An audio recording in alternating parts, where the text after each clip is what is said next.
নমস্কার, খবরদারের একটি নতুন ভিডিওতে আপনাদের সবাইকে স্বাগত।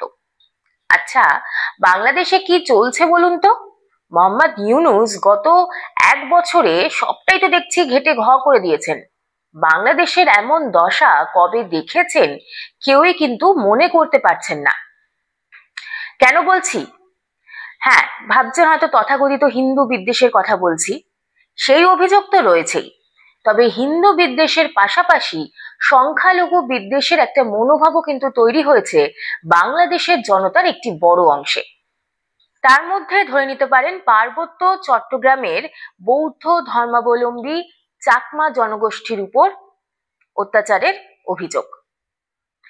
এক বছর আগেই এই অত্যাচারের হাত থেকে বাঁচার জন্য এই চাকমা জনগোষ্ঠীর মানুষরাই ভারতের প্রধানমন্ত্রী নরেন্দ্র মোদীকে একটি স্মারকলিপি পাঠিয়েছিলেন। ভাবতে পারছেন, বাংলাদেশের নাগরিক, তারা বৈধ নাগরিক, কিন্তু তারপরেও মোহাম্মদ ইউনূসের উপর, সেই দেশের সরকারের উপর তারা আস্থা রাখতে পারছেন না। সাহায্যের আর্তি জানিয়ে তারা ভারতের প্রধানমন্ত্রীকে চিঠি লিখছেন। এই ধরনের অভিযোগ বিভিন্ন সময় বিভিন্ন সংবাদ মাধ্যমে প্রকাশ্যে এসেছে।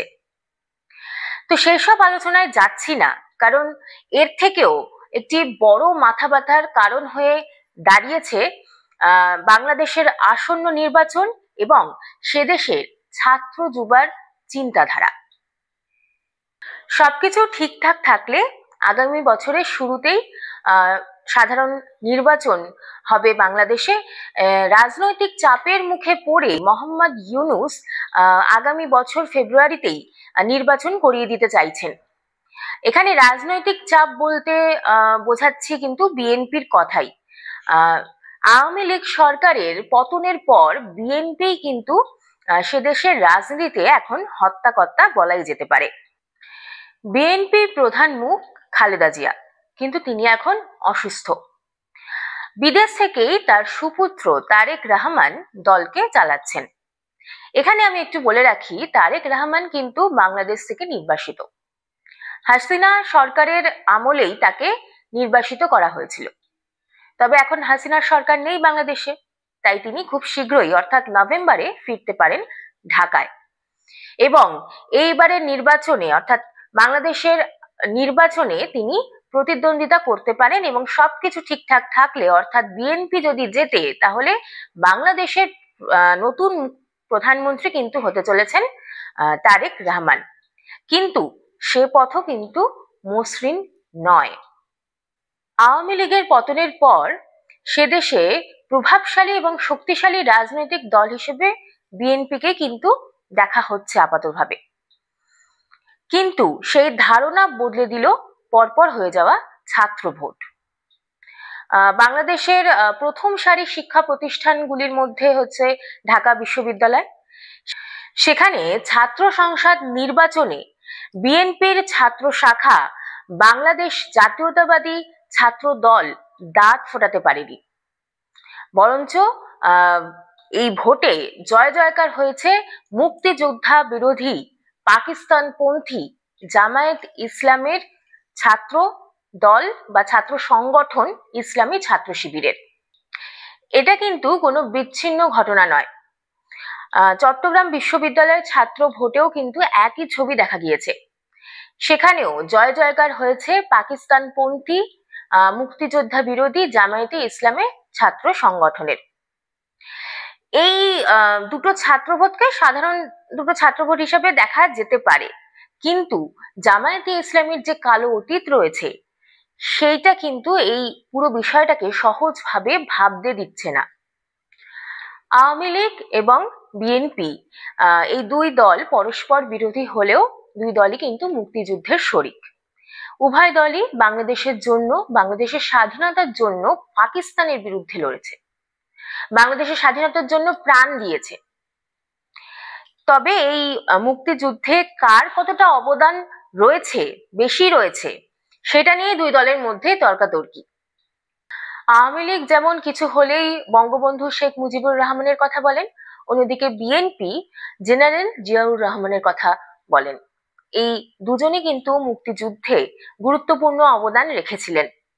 তাই আওয়ামী লীগের সঙ্গে যতই বিরোধিতা থাকুক না কেন, মুক্তিযুদ্ধকে কিন্তু কখনো অস্বীকার করতে পারেনি বিএনপি।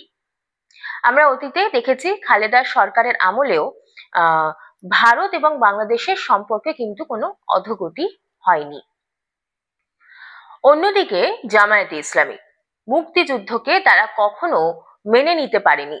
বাংলাদেশ স্বাধীন হোক তারা কখনো চায়নি, বাংলাদেশ পূর্ব পাকিস্তানের অংশ হিসেবেই থাকুক সেটাই চেয়ে এসেছিলেন তারা। সে কারণেই 1971 সালে মুক্তিযুদ্ধের সময় পাকিস্তান বাহিনীকেই সাহায্য করেছিল জামায়াতে ইসলামীরা।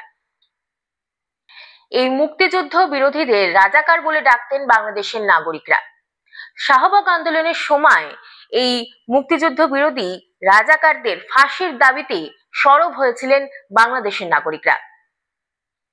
সেই বাংলাদেশের জনতাই কি এবার জামায়াতের দিকে ঝুঁকতে শুরু করলো? পরপর কয়েকটা ছাত্র ভোটে জামায়াতপন্থীদের একতরফা জয়ে সিঁদুরে মেঘ দেখতে শুরু করেছেন অনেকেই। যদি বাংলাদেশের জনতার ভাবনার এটাই সার্বিক প্রতিফলন হয়, তাহলে আসন্ন নির্বাচনে বিএনপির কপালে কিন্তু দুঃখ থাকতে পারে।